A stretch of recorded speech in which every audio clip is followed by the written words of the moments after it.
Hey, this is Chris Caffery from Savatage and Trans-Siberian Orchestra, and this is my gear story.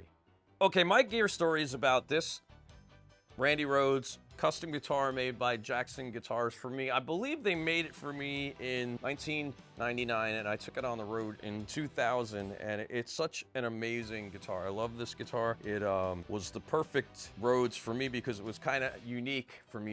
I don't think anybody at that time, they even told me that I don't think there was ever a time when they made a Rhoads that it had no color over it. So it was one of the very first ones that was just finished, and it's got a light finish on the neck because at the time I was doing a lot of different venues that were very, very hot when they were full, and I would sit there and shave the back of my guitar necks off with the metal guitar pick that I had. So this one never had to happen, and I've actually used this from when I had gotten it. It was on every TSO tour after I'd had the guitar for the very first time. And in the beginning with Trans-Siberian Orchestra, as anybody might know that has seen the band live, I'm the front man for the East Coast tour, and I introduced the band. So I would go up during the band intros, and to kind of get me out of my little shell as far as being somebody who was going in front of thousands of people and talking, I would put on a Santa hat. And as time went on, the hat got longer and funnier and weirder, and it was just a part of the little identity with that. Now, we were traveling and we had a truck driver, an older gentleman, I forget his name at the moment, and his wife, this really, really sweet lady. She would be in our catering painting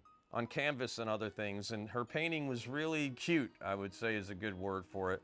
And I said, hey, can you put Santa Claus on my guitar? So she put a Santa face and a hat up the fin of this Rhoads, and it became the Santa Rhoads. And as TSO kept getting bigger and bigger, Paul O'Neill pulled me into his dressing room at one of the arenas one day and says, look, I want to talk to you, because we were getting to the point where we had Beethoven's Last Night Out and we were going to go on the road off the winter tours.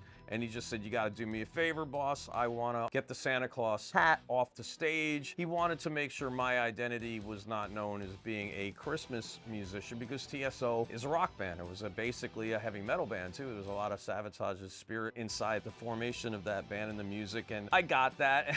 The Santa on the guitar, I did it myself. I think it might have been black paint or black Sharpies, but I took the Santa Claus hat off and put on a biker hat to cover it so that the Santa was a biker. And then eventually I decided just to scrape the Santa off the guitar. So he was gone off of there, and it lost a little bit of the flame in the wood, but it's still an amazing guitar. It always stays in great tune no matter what the temperature is, and it's got a lot of different things on it from all around the world. There's different Hard Rock Cafe pins. There's one from Brazil and Barcelona and different places in America. There's a Greek one here, little pin, and there's something pretty funny on it. It says Jack and Anna on the guitar, and I was going on stage one night, and Joel Hoekstra, my guitar partner for TSO East, came up to me and said, my kids are in the crowd. Can you give them a shout out on the stage when you're doing the intros? I said, okay, well, what's their names? And he said, Jack and Anna, and I have a little bit of a quick memory loss problem sometimes. So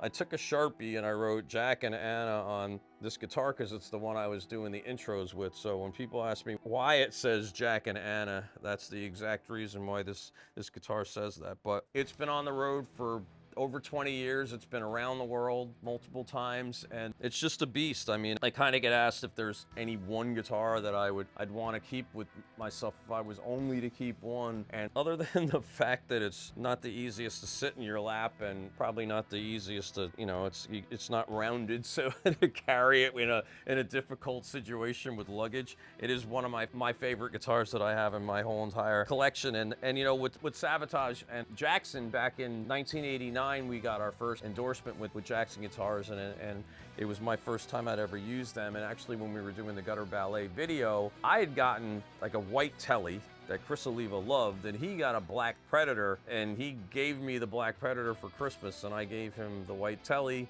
and the Black Predator is what I used in the Gutter Ballet video. And we went on the road, and I believe it was a couple months into the tour, we were out touring, opening for Testament. We had a bus, and at that time the buses weren't towing trailers. That part of that touring didn't start yet. So you had the bus and you would have a truck. So we had a rider truck that me and Johnny Lee Middleton and Chris Oliva took to Jackson Guitars in Texas, and I believe we left with 21 guitars and basses that day that we used for the rest of that tour. And I just got a blue Rhoads a couple tours ago for TSO that has lightning on it, and I just got a a really cool cracked mirror for the new TSO tour. So my Jackson arsenal always goes out on the road, and Mike Tempesta and everybody at Jackson Fender, they're just great people. They always have been, and you know, I've had some really good conversations through time with Grover too. So it's just for me, it's an honor to be somebody who plays their instruments on stage with my music. So this guitar, like I said, is just a really big part of my history, and that's my story. Hey, this is Chris Caffery, and that was my gear story, and I'm sticking to it.